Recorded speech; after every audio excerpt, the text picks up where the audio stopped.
அஸ்ஸலாமு அலைக்கும் வரஹ்மத்துல்லாஹி வபரகாத்துஹு. இஸ்லாமிய சமுதாயத்திலே இன்றைக்கு பெரும்பாலானோர்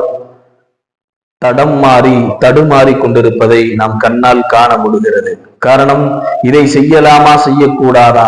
நபிகள் நாயகம் ஸல்லல்லாஹு அலைஹி வஸல்லம் அவர்கள் எதை செய்ய சொல்லி இருக்கிறார்கள் என்பதை கூட தெரியாமல் ஒரு சின்ன விஷயத்தில் கூட தடுமாறி கொண்டிருக்கும் நிலை இன்றைக்கு ஏற்பட்டிருக்கிறது. நாயகம் ஸல்லல்லாஹு அலைஹி வஸல்லம் அவர்கள் கூறியதாக ஹஸரத் அப்துல்லாஹ் இப்னு அம்ர் ரலியல்லாஹு அவர்கள் அறிவிக்கிறார்கள், பல்லிஹு அன்னி வலவ் ஆயா.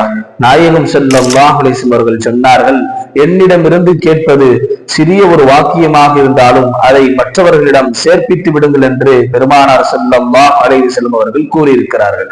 நாம் இது சிறிய விஷயம்தானே, இது கூட தெரியாதா என்று நாம் நினைப்போம். ஆனால் பெருமானார் சொல்லி இருக்கிறார்கள் என்பது அந்த சிறிய விஷயத்தையும் நாம் மக்களிடத்திலே சேர்ப்பித்து விட வேண்டும் என்பது இந்த ஹதீஸினுடைய கருத்தாக காணப்படுகிறது. புகாரி ஷரீஃபிலே இந்த ஹதீஸ் பதிவு செய்யப்பட்டிருக்கிறது. அருமையானவர்களே, சிறிய விஷயம்தானே என்று பெருமானாருடைய சின்ன ஹதீஸை கூட விட்டுவிடாமல் மற்றொருவிடத்திலே எடுத்து சொல்லக்கூடிய பாக்கியத்தை அல்லாஹ் நம் அனைவருக்கும் தந்தருள் புரிவானாக. அதை அமல் செய்யும் பாக்கியத்தை அல்லாஹ் நம் அனைவருக்கும் தந்தருள் புரிவானாக.